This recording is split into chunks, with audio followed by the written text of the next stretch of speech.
Well, we are back. This is episode 2 for the Sound Guide. I gotta tell you, I still love the sound of this microphone. I am so impressed. The Rode Pod mic. I won't go on about it again because we already did it last time. Welcome. I have a couple of show notes that we're going to be using today in place of just ad hoc, which it was last time. So this episode, what we're going to be talking about is gear. Does gear matter? Equipment, like the recorder, the microphone, the cables, all the bits and pieces that we pull together to make a podcast or do maybe even, well, this is the context of the Sound Guide, but things that we look at buying to enhance what it is we're doing. So, does gear matter? What is it with gear? Why do we always crave new gear? Is there an optimal time to get new gear? If so, when is that time? Seriously, we've got a lot of equipment in our hands right now in terms of mobile phones with awesome video, awesome audio, awesome apps, awesome memory, storage, everything we could think of, we've got in our hands literally now. So does gear really matter? I think it depends.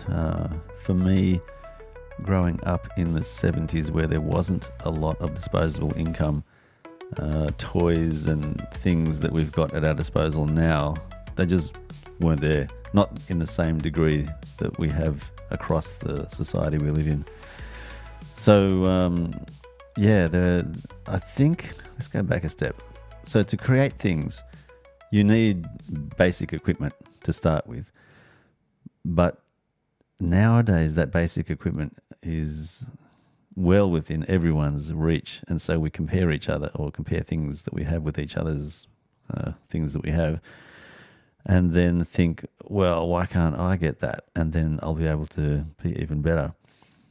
But I think what's happening is we forget there's a skill involved to make use of the things that we have that we lose the muscle memory for unless we practice that skill in building things with what we have instead of going straight out and buying the best thing we can get without fully understanding and fully learning the processes involved to make something sound really good.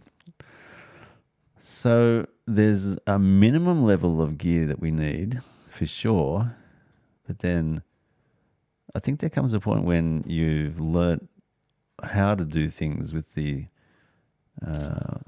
cheaper, less capable, might be a better word, less capable equipment. And then after you've exhausted all you can do, I think then you start to realize, okay, if I had this other equipment, maybe then I could do this other thing that I'd really like to try. And right now my equipment won't let me do that. So that's, I think, the point for me when I look at getting new gear. But there's this other part of gear, this gear acquisition syndrome. What is that? So what is it? Gear acquisition syndrome, GAS. It's basically when we just want the latest toy for the sake of having it. Why do we do it? Is it just great advertising? Is it more than that? Is it something else? I don't know. It probably goes back to deep psychological issues within each of us where we're trying to get the things we feel we've missed out on, either in our earlier years or right now. Maybe we've come into money. Maybe there's a way we can rearrange things to afford to get the things we think we really need. So there is that gear acquisition syndrome at play, I think, across the board, and no matter what interest it is that we have. But in the sound space, there is so much equipment. It's crazy, from top-end cables to top-end recorders, microphones, stands. I mean, the sky's the limit. Anything you can think of that we might need to make things better, there's something there that we can buy. So it's an interesting problem we have nowadays. There's too much choice. There's so much stuff out there that we can get, And the rationale is I can make such a better production if I have that equipment. So we can easily justify it. Yeah. So the problem is, like I said before, is if you don't know exactly how to make something reasonable or good using the equipment that you have already, then just by adding new equipment to it, I don't think you're really going to make use of all of the capabilities of whatever it is that you're buying. So if you, for example, get a recorder with the capability of having 32-bit float, if you don't really understand what 32-bit float is, and then you want that as a part of your repertoire because you heard that it's good, you probably won't be making full use of it. You might make a simple mistake of recording in a lesser bit depth and not even realize it. Just assume that it's all 32-bit float, but there's often settings in the recorders you have to activate to make 32-bit float work. That's just one example. There's plenty of others. So what my point is without fully understanding why you're reaching a limit to your capabilities and what you can do or you want to do, you run that risk of not really making the full use of what it is you're planning to buy. So that comes about by putting yourself in a situation where you can't get the latest equipment and you've got to rely on your ingenuity, I guess, to think of ways to achieve what it is you want. And that only comes through time and experience and either talking to mentors or going to things like YouTube and finding advice from other people other than go and buy this equipment. And I strongly recommend people do that. If you, it happens naturally anyway. If you go in about buying something lesser than what you actually would truly desire to have, I think you're going to have a better understanding of what it is you're trying to master.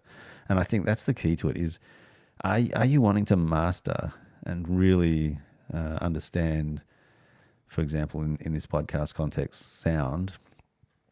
And if so, how are you going to get around learning and mastering the recording of sound or the production of sound? So if you're not taught by someone, I think the next best thing to do is to teach yourself through trial and error.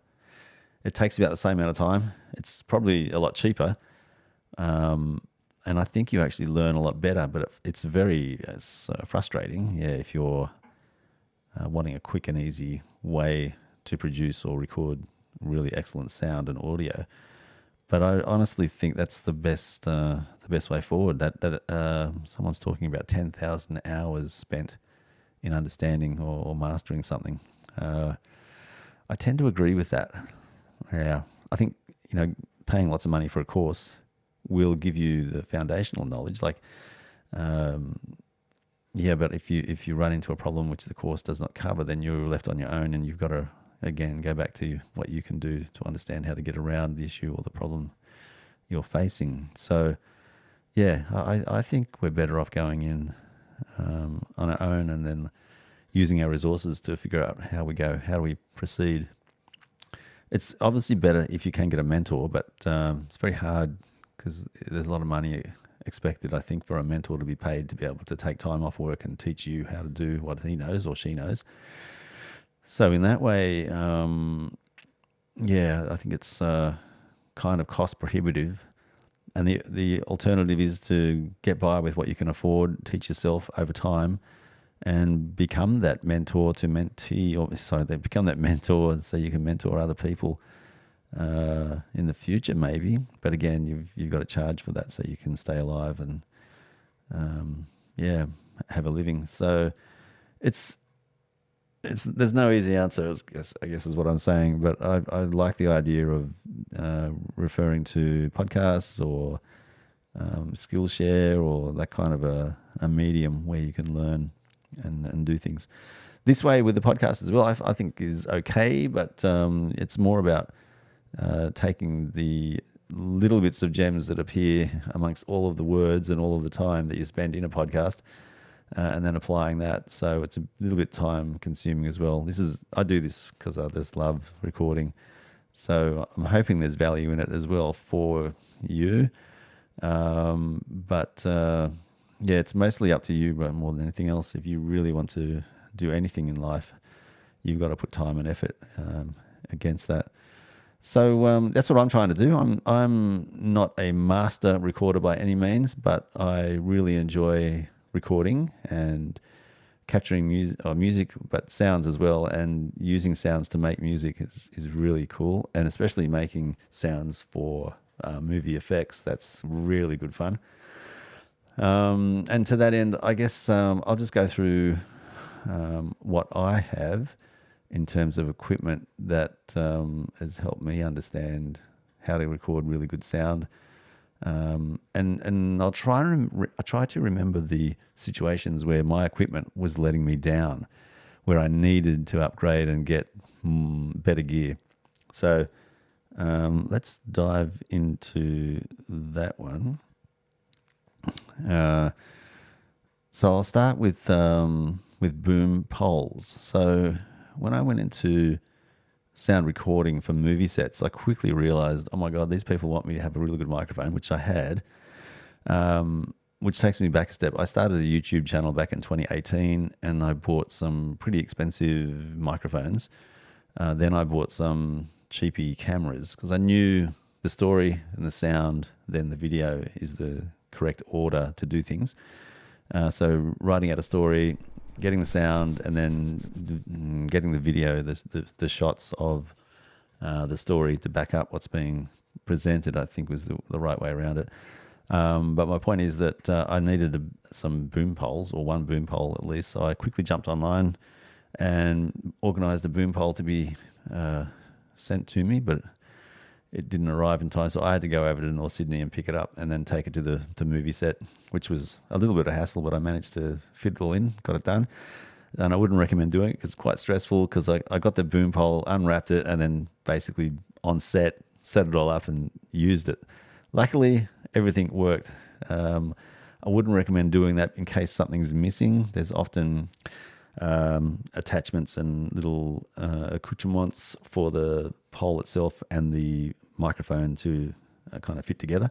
And if they're not the right size and you don't have that little attachment or that converter or adapter, then it's not going to join together and you're going to be stuck. So luckily I had all the gear so I could put it all together and make it work. So yeah, boom poles.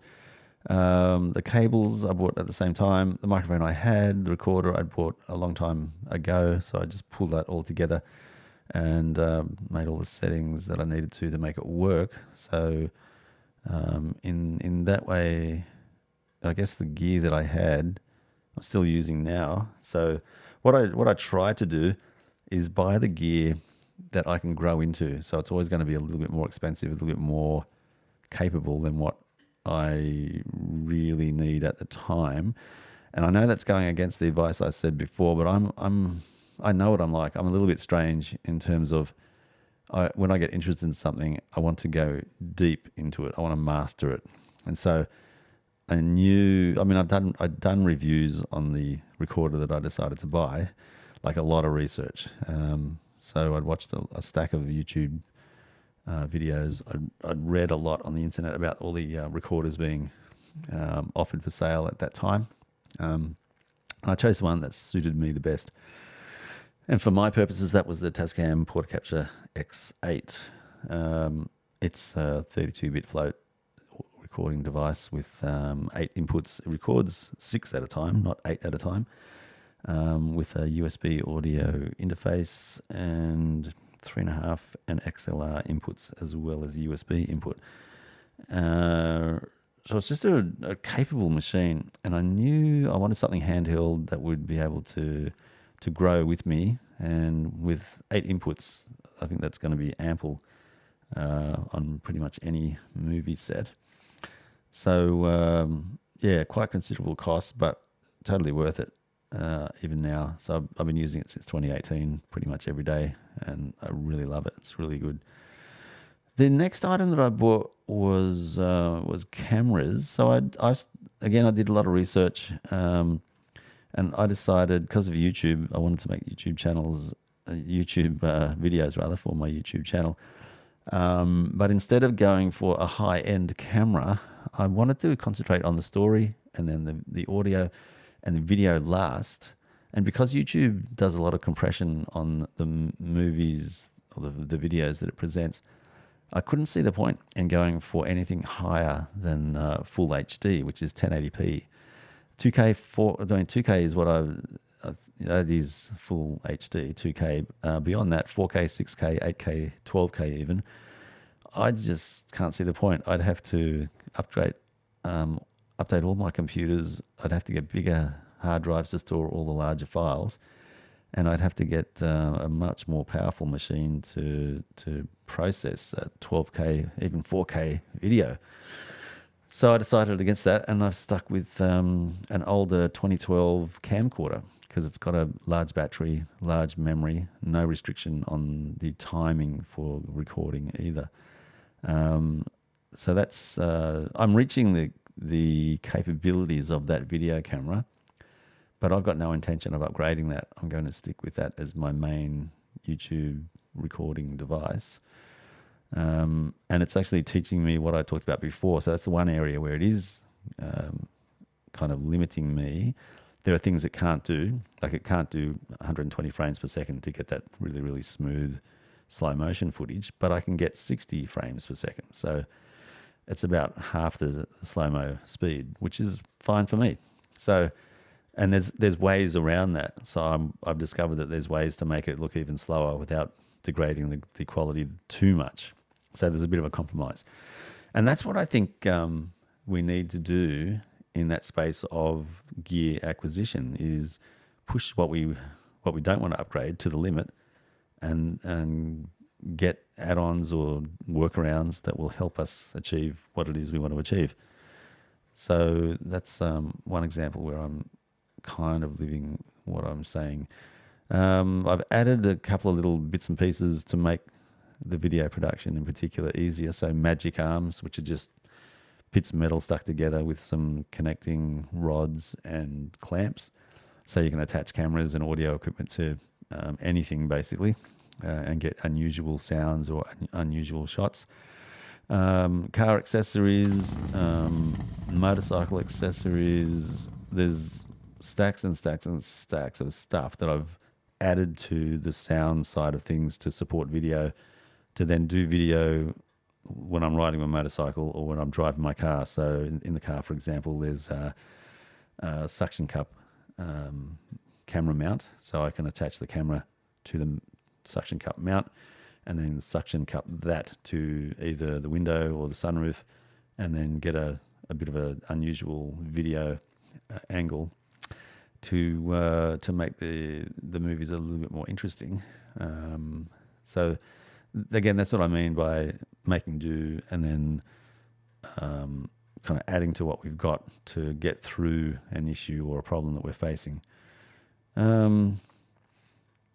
Yeah, so there's that that kind of aspect where we can add to what we've got, but it still gets down to that root cause of I just want it, gear acquisition syndrome. I just want it. We'll talk about that more shortly.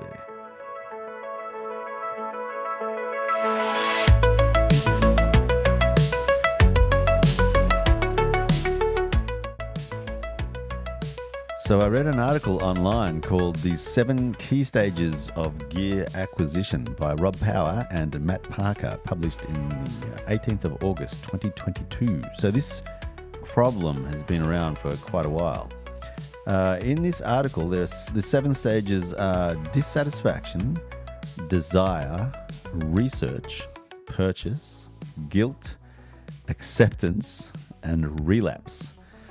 So it's a cycle, dear audience listener. Oh my God. Dissatisfaction, desire, research, purchase, guilt, acceptance, relapse. I'm not going to go into too much detail. You can do a Google search on the 7 key stages of gear acquisition to do a lot more research in that area, but it's fairly obvious what those 7 stages are talking about. you're dissatisfied with the way the equipment's working, you have a desire for replacing that equipment, you research, you select something and purchase it, then there's immediate guilt because you realize, oh my God, if I'd waited 2 months, this new version would have come out with all these extra features for half the price. Oh my God. Then you basically give in to the acceptance of it and start using it, and then you discover, I really would like that new item. You relapse and you have dissatisfaction with what you just bought. The desire kicks in, the research starts, the purchase starts, the guilt starts, the acceptance, and you're back to where you started. Yep, cyclical. There it is. So how do we stop gas? How do you stop gear acquisition syndrome? For me, it's very easy. It's the cost from buying all the things I think I need. I just can't afford to buy all the things that are out there that I think I need. Does this stop most people from going all out and getting all of the gear that they ever wanted? I think so. But in case it does not work for you, I have a couple of suggestions as alternatives. So one of them is to, when you're in that purchasing phase or the research phase, instead of continuing on to the checkout after adding items to your shopping cart, the online shopping cart, I'd actually put them into the shopping cart and then commit to not actually purchasing those until a week later. And in that week, do more research.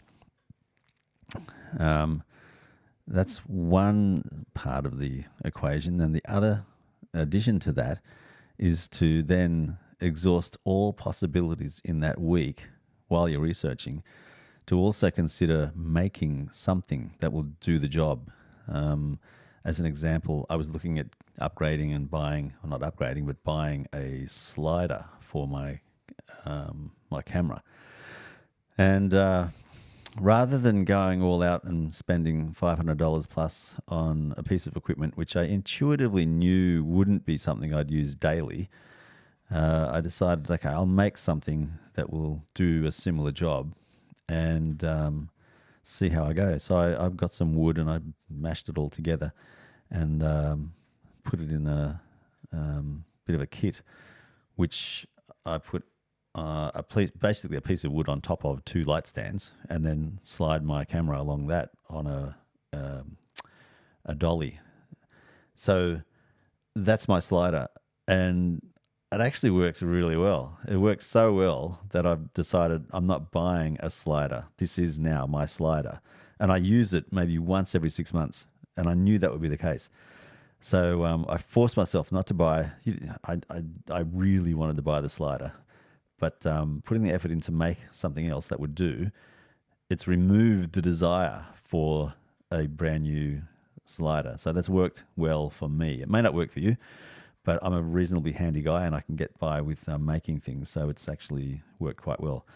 If it doesn't work for you, then it's something you will have to research to figure out how to fix, because it's basically what the gear acquisition syndrome is basically getting a dopamine hit so you can feel good about something that you want to do.